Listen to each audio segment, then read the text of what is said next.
এমন এক গ্যাংস্টার যার কথা শুনলে দেশের প্রধানমন্ত্রীও কাঁপতে শুরু করে, এমনকি পৃথিবীর ইন্টারন্যাশনাল সব মাফিয়া তাকে খতম করতে এসে তারই স্নাইপারের শিকারে পরিণত হতে থাকে।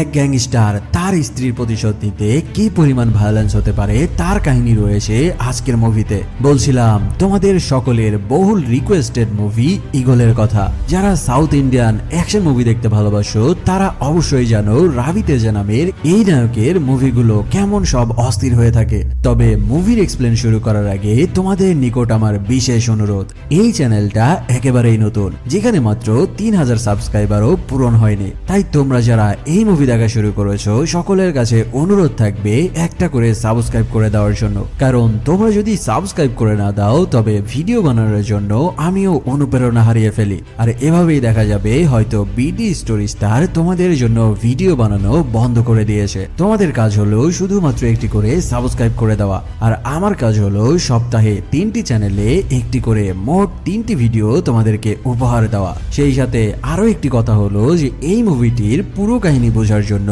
তোমাদেরকে ভিডিওটি সম্পূর্ণ দেখতে হবে, কারণ মুভির মারাত্মক সব টুইস্ট গুলো কিছুক্ষণ পর পর রিভিল হতে থাকবে। তো চলো আর কোনো কথা না বাড়িয়ে একটা করে সাবস্ক্রাইব করে দিয়ে শুরু করি আজকের ঈগল মুভির এক্সপ্লেনেশন। মুভির শুরুটা হয় তেলেগু অঞ্চলের তালকোনা নামক একটি গ্রামের মধ্য দিয়ে। এখানে দেখা যায় নায়না নামের একজন জুনিয়র জার্নালিস্ট ওই গ্রামে বেড়াতে যাওয়ার পরে সেখানে বেশ সুন্দর সুন্দর কটন দিয়ে কাপড় তৈরি করতে দেখতে পায়। তখন নায়না ভাবতে থাকে যে এই নিউজটা তার পত্রিকায় ছাপাবে। সে ওই গ্রাম থেকে এই কটন সম্পর্কে সামান্য কিছু তথ্য নিয়ে তারপর তাদের পত্রিকার হেডলাইন করে দেয়, কিন্তু তার মাত্র এই একটা হেডলাইনই পুরো ভারতের রাজনীতির প্লট পাল্টে দিতে থাকে।